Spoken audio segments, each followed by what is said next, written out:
Magandang araw mga kaibigan. Pag-usapan natin ngayon ang reaksyon ng Makabayan Black. Specifically si Congresswoman Franz Castro at yung mga kasamahan niya na nag-file. Yung tatlong grupo na nag-file ng impeachment complaint laban kay VP Sara. Sabi niya, karapatan daw ng religious group na maggawa ng rally, kaya lang, sabi niya, dapat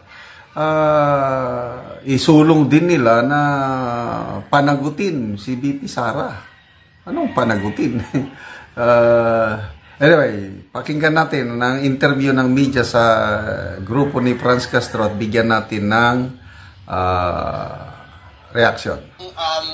We all know that there's going to be a rally on the 13th.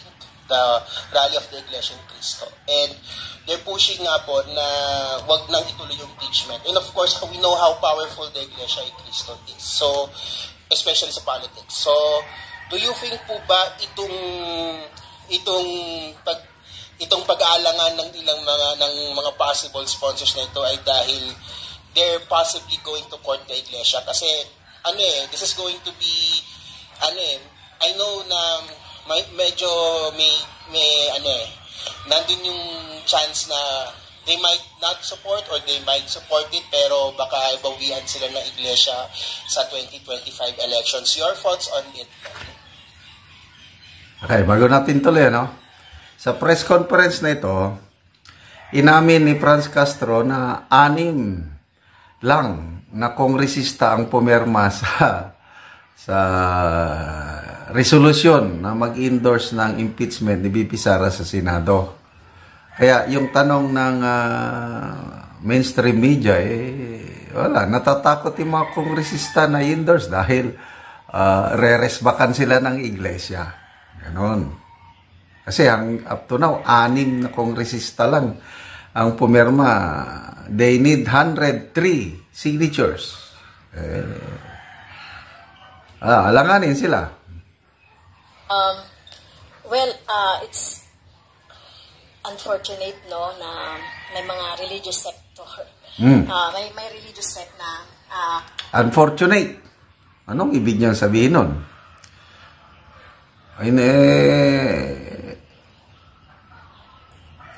Hindi pwede, parang ganon. Kaya lang, bakit kayo nakikialam? Unfortunate So, kung silang grupo, rally ng rally, nanggugulo pa, itong Iglesia ni Cristo, tinawag niyang unfortunate. Grabe naman, unfortunate daw yung rally lang.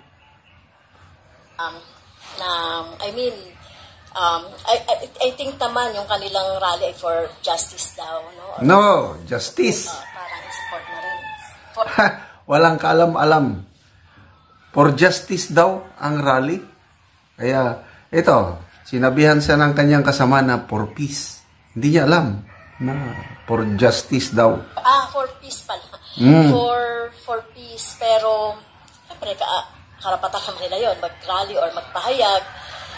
Pero, siyempre, sa bahagi namin, ano ba yung panawagan ng grupo na ito for accountability, no? For accountability, syempre transparency at saka mapanagot talaga si Vice President Sara Duterte doon sa ginawa niya, spent doon sa confidential funds at ma-trial na, no? Matuloy na talaga yung trial. So, siyempre, hindi naman ako makakapagsalita para doon sa aking mga kasamahan sa Kongreso. But hopefully, itong grupo na ito, ma-encourage na natin yung ating mga kasamahan to endorse itong impeachment complaint. Yan, baka merong may adadagdag yung ating mga complainants. Si I'm Sylvia. Gusto ko lang i-share ang alam ko. This is my personal opinion and also the information I gathered. Na ang iglesia they are asking their members to come regarding the budget, regarding the imperfection of the budget, without specifying that it's about the anti-impeachment. So I think a lot of the congressmen and the senators are actually... Wala rin itong Sylvia na ito. Very clear yung pronouncement ng iglesia. Noon pa, sabi niya, in support sa panawagan ng presidente na huwag ituloy ang impeachment dahil hindi nakakatulong sa Pilipino. Very clear yung statement ng iglesia. Tapos sinasabi niya, budget daw. Parang sinasabi niya, nagsisinungaling ang leadership ng iglesia. Ay lalo kayong mapapasama niyan.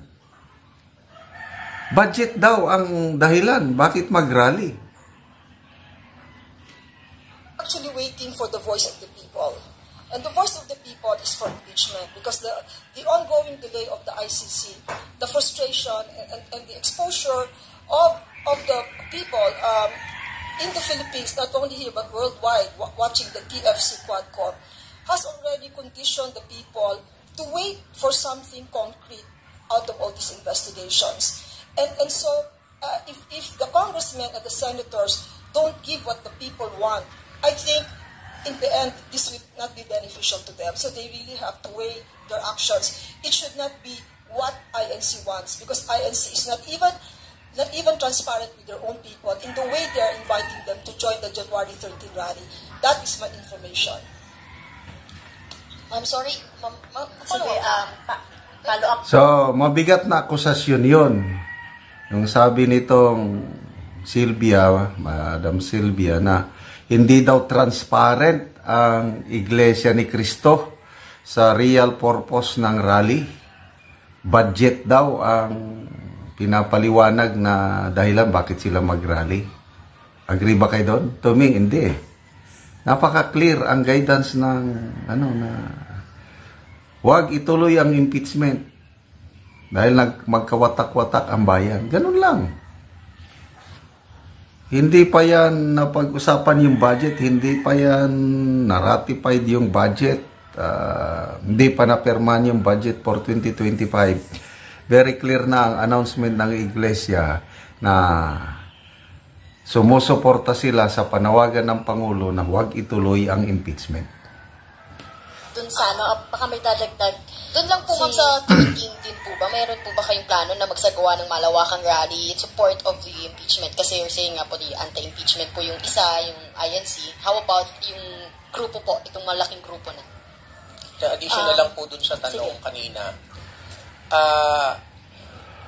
Medyo sinasabi natin parang natatakot or nagdadali-dali yung mga dili-dali yung mga congressman kasi baka mawalan sila ng support. Una po, ang malinaw, may nakomit na kasalanan si Bibi Sara. May corruption na involved. Dapat yun establish sa ating taong bayan. Establish sa taong bayan yun. Pangalawa, hinahamon namin ng Kongreso. Hinahamon namin ng mga congressman. Dapat... may nakomit daw na kasalanan si Bibi Sara. Ang COA ang magdetermine yan. Notice of disallowance pa lang yung findings ng COA, hindi pa yun final. Tapos sinasabi nitong mga tao ito na nakakomit ng kasalanan. So, naging hukom na sila. At manindigan kayo sa tama. At para manindigan kayo sa tama, basahin ninyo yung nakapile na tatlong complaint.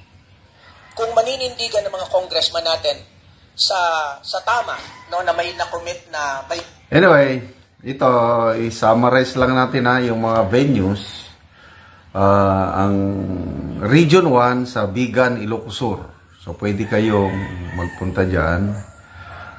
Sa Region 2, I think in Isabela, kalimot ko sa venue. Region 3, 4A, 4B, NCR sa Quirino Grandstand. And then merong venue din sa Palawan, Provincial Capitol Grounds. Sa Cebu, meron. Sa Ormoc, Leyte, meron. Dito sa Mindanao, meron sa Pagadian. Meron sa Cagayan de Oro. meron sa Butuan, and meron sa Davao City. Yun po ang mga venue ng Iglesia ni Cristo Rally, at ang estimate ng MMDA sa Quirino Grandstand is 1 million ang mag-attend doon. But to me, dahil nandyan ang KOGC, baka abot ng 2 million ang mag-attend sa Quirino Grandstand. So, magkita-kita po tayo on January 13.